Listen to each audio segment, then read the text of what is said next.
The key insight from Kurt Vonnegut's novel Slaughterhouse-Five isn't theoretical.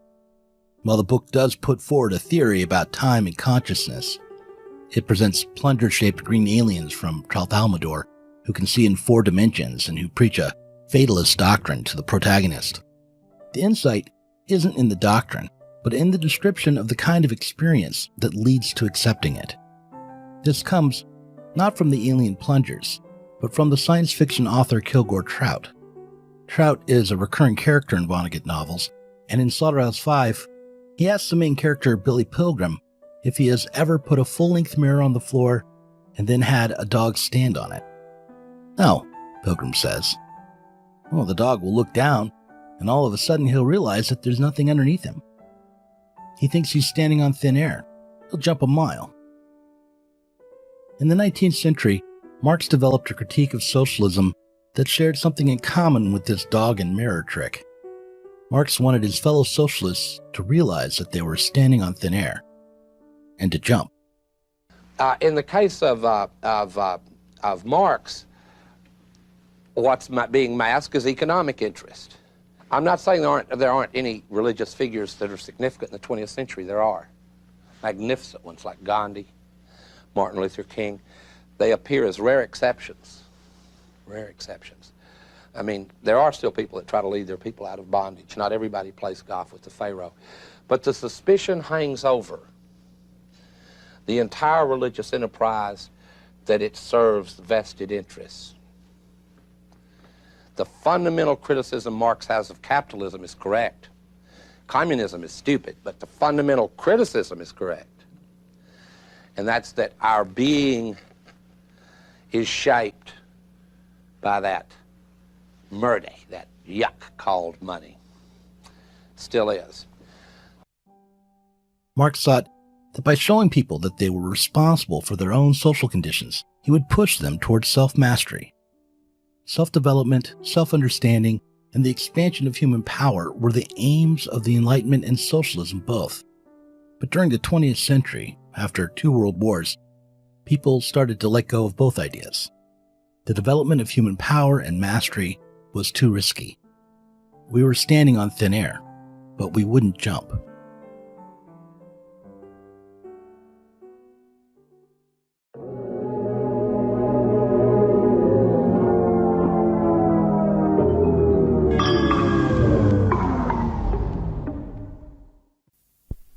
Hello Zero Books readers. In this video, we'll consider the problem of building a new material foundation for society through Kurt Vonnegut's Slaughterhouse-Five, Mark Fisher's book Ghosts of My Life, and through what Trotsky called the objective obstacles to revolution. Like I said, the rejection of progress and self-mastery might have been the consequence of the world wars. That's the impression critics got from reading books like Slaughterhouse-Five. For instance, Christopher Lasch, in his famous book, The Culture of Narcissism, wrote that the writers of metafictional novels, books that emphasize their own artifice, that put a mirror up to their own processes and techniques to create an image within an image, ended up turning away from the responsibility to master reality. Instead of constructing meaning within linear plots, these new fiction writers of the 70s preferred to rely on chance and to leave the structure of their novels to fate. The task of storytelling was relegated to escapist works, mostly to television and movies. Serious authors turned inwards against themselves, and stories of progress and purpose were left to the children's adventure programs and to the pulp science fiction writers. If you enjoy these videos, you should click on the subscribe button and hit that bell. Even better, you might consider supporting us on Patreon. Our patrons get access to all of our podcasts, including 2 new series, one on Rosa Luxemburg's Reform and Revolution, and the other on the communizer Gilles Dauvé and his book From Crisis to Communization. Starting in August, we'll also be introducing a monthly podcast series on Trotsky and the Russian Revolution for patrons. Support us on Patreon and join us in learning critical theory with the aim of changing society. Mark Fisher's book starts with a quote from the British television supernatural and sci-fi fantasy series, Sapphire and Steel. Quote, "There's no time here. Not anymore." Fisher describes the series as having nothing much in common with the sci-fi trappings of Star Wars or Star Trek. Instead, the cheaply made Sapphire and Steel, with its chroma key effects and obvious sound stages, reminded him of the enigmatic oppressiveness of the Harold Pinter plays that had been broadcast on the BBC in the 60s and 70s. Pinter, Vonnegut, and the creator of Sapphire and Steel, Peter Hammond, are all authors obsessed by the problem of time and destiny. But while Vonnegut suggested that the difference between being and becoming was an illusion, Hammond's detectives, Sapphire and Steel, were interdimensional operators set with the task of protecting a process of historical change. They protected an undetermined timeline from intrusions from the past. But, as Fisher points out at the start of his book, in the final episode of the series, these characters fail. They fall for a trap. They get stuck in a place where change is impossible. Stuck, not in the past, nor the future, but in a place that isn't really a place at all. In a place that is not, that is nowhere. At the beginning of Ghosts of My Life, Fisher refers to Sapphire and Steel in order to illustrate his major premise. That is, in the 20th century, we live through a slow cancellation of the future. The possibility for change, for a movement forward into something fundamentally different, into a new society, became blocked. And now, instead of living in the 21st century, we're living in a non-time. We may not be living at all. Notre époque accumule des pouvoirs et se rêve rationnel, mais personne ne reconnaît comme sien de tels pouvoirs. Il n'y a nulle part d'accès à l'âge adulte, seulement la transformation possible, un jour, de cette longue inquiétude en sommeil mesuré. C'est parce que personne ne cesse d'être tenu en tutelle. La question n'est pas de constater que les gens vivent plus ou moins pauvrement, mais toujours d'une manière qui leur échappe. In Guy Debord's pamphlet, Comments on the Society of the Spectacle, the former revolutionary theorist, the man who took credit for creating the catalyst for the general strike of May 1968 in France, wrote that, quote, "The manufacture of a present where fashion itself, from clothes to music, has come to a halt, which wants to forget the past and no longer seems to believe in a future, is achieved by the ceaseless circularity of information, always returning to the same short list of trivialities, passionately proclaimed as major discoveries." What I would point out is that while the replacement of meaning with information is symptomatic of our current impasse, the class that is ultimately responsible for the manufacture of this present is not the expert class, as Debord would have it. It is not the media, the politicians, nor even the murderous police, who reproduce the same moment over and over again, but rather it's the workers. But these workers are like everything else. They are also products. They are commodities. They only have the tools created by others like themselves, tools born out of the same productive process that we're all trapped within. And if we are to break from the present into the future, we'll have to use the impasse against itself. In the preface to Trotsky's History of the Russian Revolution, the Bolshevik wrote that revolution arises out of the masses' fundamental conservatism. He wrote that society takes itself to be unchanging, to be once and for all. It is only through this assumption, this deep conservatism, rather than through the expression of a mere dissatisfaction with what is, that revolutionary ideas take hold. According to Trotsky, the objective conditions are what move the masses to insurrection, and they are at first moved not to make changes, but to hold on to changes that have already been made. That is, the world changes despite us, and our task is to hold on to it, to hold on to the changes.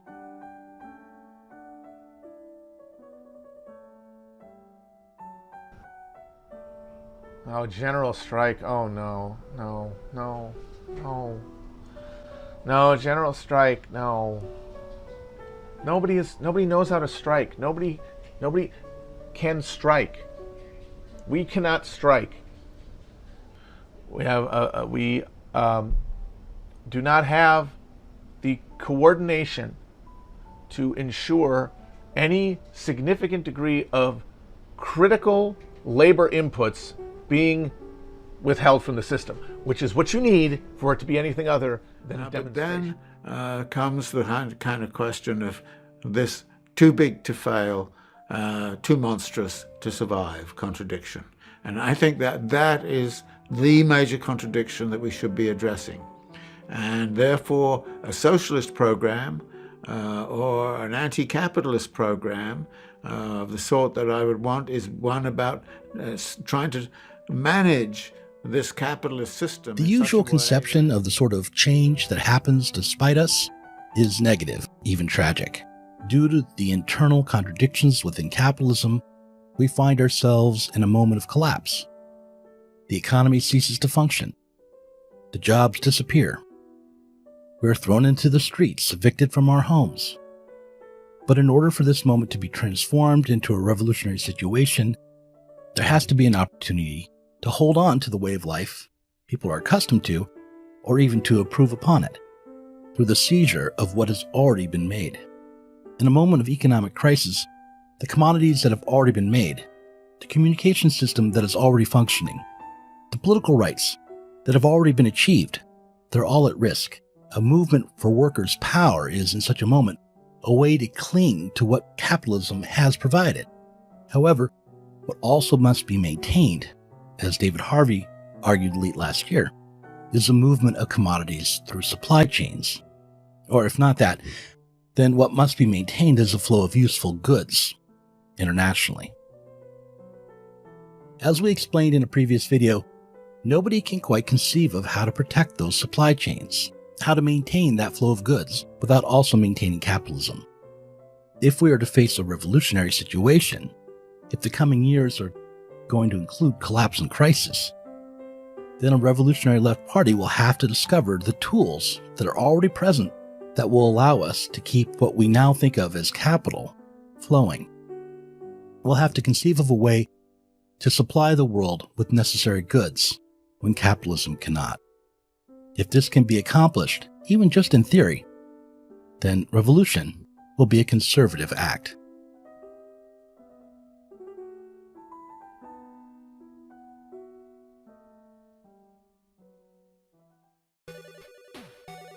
It is well known that Marx opposed the creation of blueprints. He was critical of those who would plan out the cookshops of the future, those who wanted to map every part of the new society, to plan it out in advance. Marx opposed these utopians for their volunteerism. They dreamed up new societies that they then wanted to push upon the workers. Utopians took their own ideas to be aligned with nature or with God, and imagined they could create an eternal present that would operate in harmony forever and ever. However, a blueprint for a new harmonious society and a plan for the production and distribution of goods, both during and after the revolution, are not the same thing. What we need doesn't have to be perfect or in balance, but need only avoid reproducing the capitalist form of production that currently dominates us while providing enough security for a no longer working class power to expand through a process of becoming free. We think we are at a material block, that we have met up with an objective force that has turned us back into a long counter-revolution. And our only recourse is to resist as we go down, or as we remain stuck and still. However, if we tackle the impasse bit by bit, theoretically, we might at least glimpse a way forward. Last week, one of the viewers complained that our videos are constructed to lead viewers along to keep them watching. He wrote that the structure of our videos worked like this.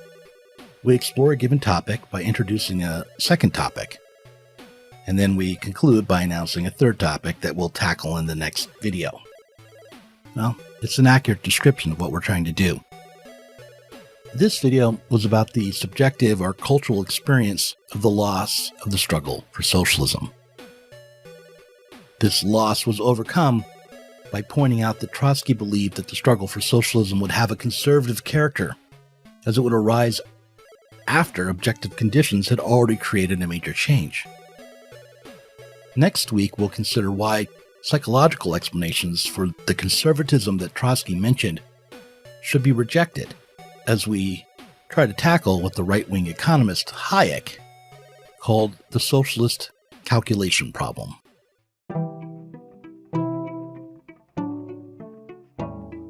Thanks for watching this Zero Books video. If you enjoyed it, subscribe to this channel and click on the notifications bell so that you'll be alerted whenever we release a new video. You should also consider supporting us on Patreon. Our patrons get access to our Inside Zero Books podcast every week and can get access to the Zero Books Book Club and help us to continue making online content from the left.